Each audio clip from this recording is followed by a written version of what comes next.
જય શ્રી કૃષ્ણ વિદ્યાર્થીઓ, આજે આપણે ધોરણ 7 વિષય ગણિત ચેપ્ટર નંબર 9 સામે સંખ્યા સ્વાધ્યાય છે 9.1. હવે આજે આપણે સ્વાધ્યાય 9.1 છે એનો પાંચમો સમ છે એ કરવાનો છે, જેની રકમ પહેલા આપણે લખી લઈશું. પાંચમો સમ બિંદુઓ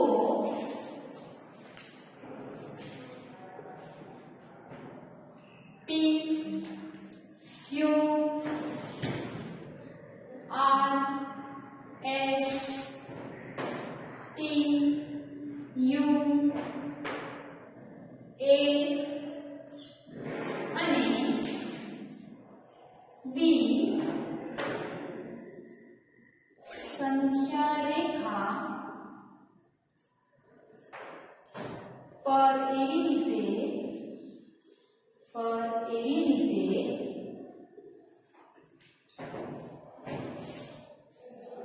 આવેલા છે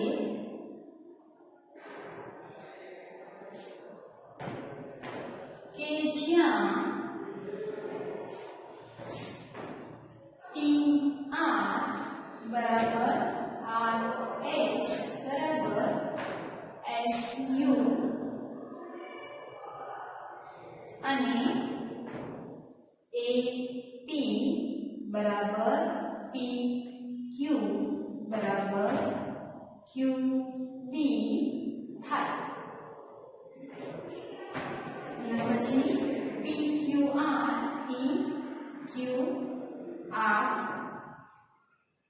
અને S વડે દર્શાવાતી સમય સંખ્યા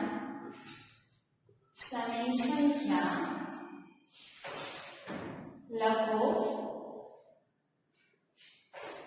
તો પેલા સંખ્યા રેખા છે જોઈ લઈશું આપેલી છે મુજબ.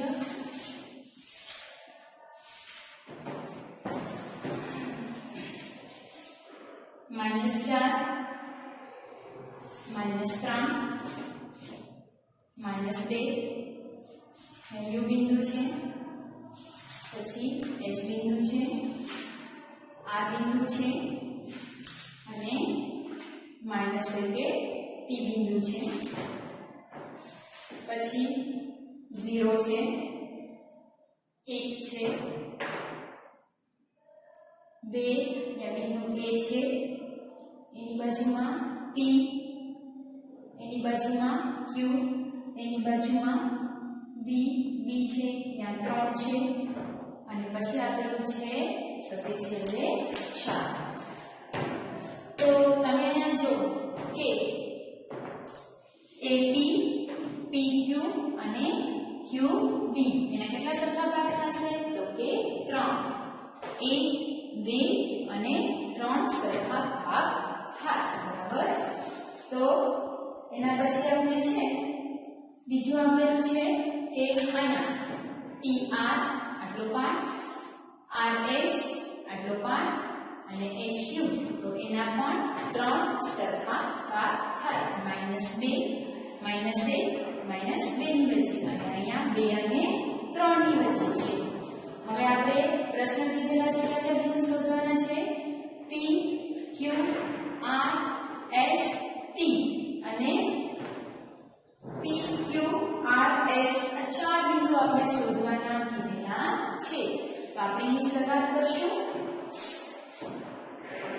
તો અહીં લખીએ પેલું AB બરાબર PQ બરાબર QB આપેલા છે. તો 3 ની કેટલા સરખા ભાગ થાય છે તો કે 2 અને 3 વચ્ચેનું અંતરના 3 સરખા ભાગ થાય છે. બરાબર. હવે આપણે તો પેલા P વડે દર્શાવતી જોઈએ, એના પછી બીજું પણ જોઈએ. -2 અને 1 વચ્ચે પણ સરખા ભાગ થાય છે. -2 અને -1 વચ્ચેનું અંતરના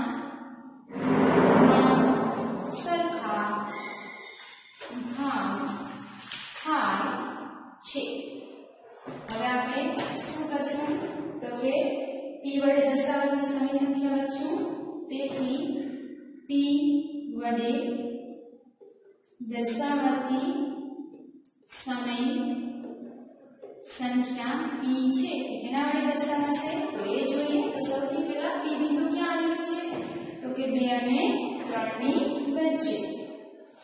તો પહેલા p બિંદુ છે એમાં તો કેમાં શરૂઆત ક્યાંથી થાય 2 થી એટલે કેટલા લખવાના થશે 2.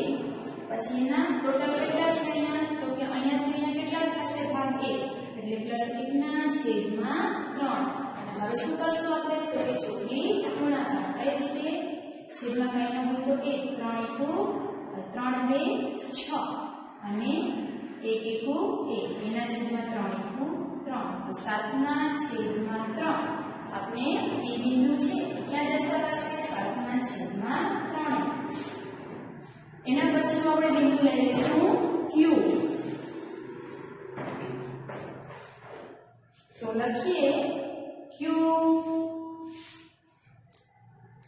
વડે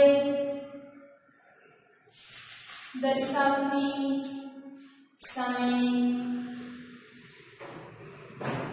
સંખ્યા. તો પેલા q માં જોઈએ શરૂઆત ક્યાંથી થાય છે તો કે 2 થી થાય છે એટલે આપણે લખશું પેલા 2.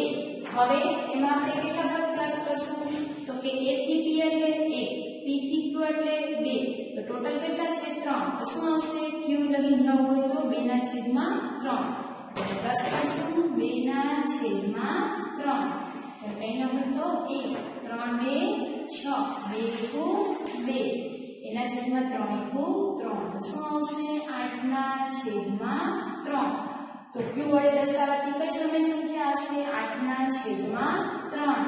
એના પછીનું r વડે દર્શાવતી લઈએ. r વડે દર્શાવતી સમય સંખ્યા.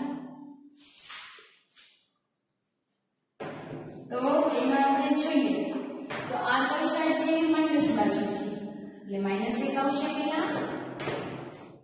હવે જોવાનું કેટલા સ્ટેપ જાય છે એમાં તો અહીંયા જોવાનું હવે શું છે r તો p થી r એટલે કેટલા થશે 1 ના છેદમાં 3 પણ કેવા છે તો કે માઈનસ 1 ના છેદમાં 3 કારણ કે ડબલ જોઈએ છે તો અહીંયા 9 હોય તો 1 3 1 -3 1 અને છેદમાં 3 3 તો -3 માં -1 નાખો તો -4 ના છેદમાં 3 ક્યાં દર્શાવાશે -4 ના છેદમાં 3.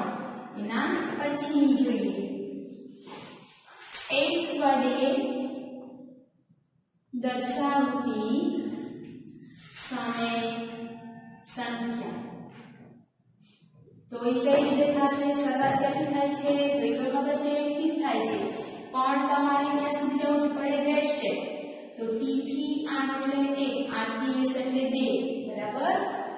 ટોટલ ભાગ કેટલા છે 3 તો અહીંયા લખશું -1 -2 ના છેદમાં 3 છેદમાં કાંઈ નથી તો શું હોય તો કે 1 હોય છે બરાબર. એટલે અહીંયા આપણે છે ચોથી ગુણાકાર લખશું 3 -3 2 છેદમાં 3 3 તો -3 માં -2 લખશો તો જવાબ કેટલો મળશે -5 એના છેદમાં 3. આ રીતે આપણે છે એ તો કે જવાબ મળે છે. તો આજે આપણે સમ નંબર છે એક કરેલો છે જે 5મો હતો એ હવે પછીનું વધારાનું નેક્સ્ટ વિડિયોમાં જોઈશું.